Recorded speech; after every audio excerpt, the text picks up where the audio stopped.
कहा भारत में कुछ बड़ा होने वाला है। अडानी के बाद अगला नंबर किसका? जी आपको बता दें कि आज सुबह ही हिंडनबर्ग की तरफ से एक ट्वीट किया गया है जिसमें कहा गया है कि भारत में कुछ बड़ा होने वाला है। लेकिन क्या बड़ा होने वाला है, इसने सबको चिंता में डाल दिया है। तो इसी को लेकर मेरा आज का ये वीडियो है। तो चलिए जानते हैं इस पूरी अपडेट के बारे में। 24 जनवरी 2023 भारत के इतिहास में ये तारीख हर किसी को याद रहने वाली है, खासकर देश के दूसरे सबसे अमीर इंसान और अडानी ग्रुप के प्रमुख गौतम अडानी को। इसी दिन अमेरिका की एक short seller firm Hindenburg research ने अडानी ग्रुप को लेकर एक रिपोर्ट जारी की, जिसके बाद न सिर्फ अडानी ग्रुप की कंपनियों के शेयर डाउन हुए बल्कि पूरा का पूरा शेयर बाजार ही हिल गया था। अब इसी हिंडनबर्ग रिसर्च ने एक बार फिर भारत को लेकर बड़ी चेतावनी दी है। हिंडनबर्ग रिसर्च ने 10 अगस्त की सुबह में सोशल मीडिया प्लेटफॉर्म एक्स पर एक पोस्ट किया है। इसमें उन्होंने लिखा कि भारत के लिए जल्द ही कुछ बड़ा है। अब की बार हिंडनबर्ग के निशाने पर कौन है, ये तो उसके एक्स पोस्ट से साफ पता नहीं चलता है, लेकिन उसका इस तरह से चेतावनी देना निश्चित तौर पर शेयर मार्केट में निवेशकों की धारणा को प्रभावित करेगा। इतना ही नहीं, आम निवेशकों के मन में एक बार फिर अडानी ग्रुप को लेकर संशय के बादल मंडराने लगे हैं। वहीं कुछ यूजर्स हिंडनबर्ग की विश्वसनीयता पर ही सवाल उठा रहे हैं। ये हिंडनबर्ग रिसर्च की पोस्ट पर आए आम यूजर्स के कमेंट से भी पता चल सकता है। हिंडनबर्ग रिसर्च ने जब गौतम अडानी के ग्रुप के खिलाफ अपनी रिपोर्ट जारी की थी, उसके बाद अडानी ग्रुप की कंपनियों के शेयर प्राइस में तेजी से गिरावट आई थी। रिपोर्ट आने से पहले अडानी ग्रुप के चेयरमैन गौतम अडानी दुनिया के टॉप 5 अमीर लोगों में शामिल थे, लेकिन रिपोर्ट आने के कुछ दिन बाद ही उनकी नेटवर्थ आधी रह गई थी और वह दुनिया के टॉप 25 रईसों की लिस्ट में सबसे पीछे और 36 नंबर पर चले गए थे। हालांकि साल भर के अंदर ही गौतम अडानी की कंपनी ने रिकवरी की। अभी वह भारत के दूसरे सबसे अमीर और दुनिया के टॉप 15 रईसों में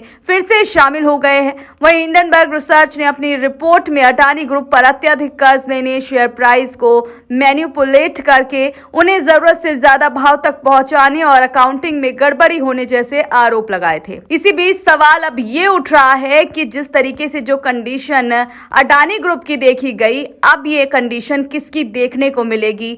तो बहुत ही चिंता का विषय इस वक्त भारत में ये बन गया है।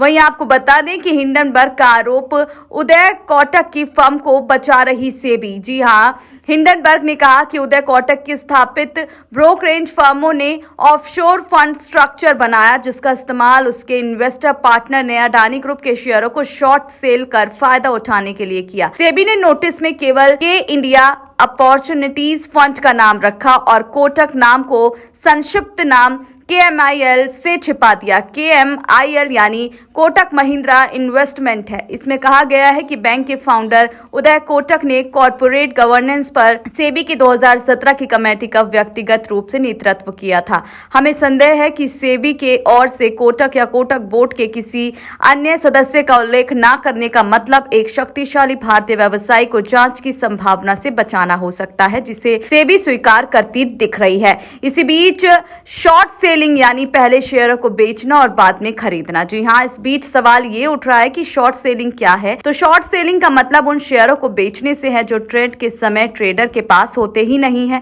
इन शेयरों को बाद में खरीद कर पोजीशन को स्क्वायर ऑफ किया जाता है। शॉर्ट सेलिंग से पहले शेयरों को उधार लेने या उधार लेने की व्यवस्था जरूरी होती है। आसान भाषा में कहे तो जिस तरह आप पहले शेयर खरीदते हैं और फिर उसे बेचते हैं, उसी तरह शॉर्ट सेलिंग में पहले शेयर बेचे जाते हैं और फिर उन्हें खरीदा जाता है। इस तरह बीच का जो भी अंतर आता है वही आपका प्रॉफिट या लॉस होता है। तो देखिए, आपने जाना कि हिंडनबर्ग ने अडानी ग्रुप के साथ क्या किया था।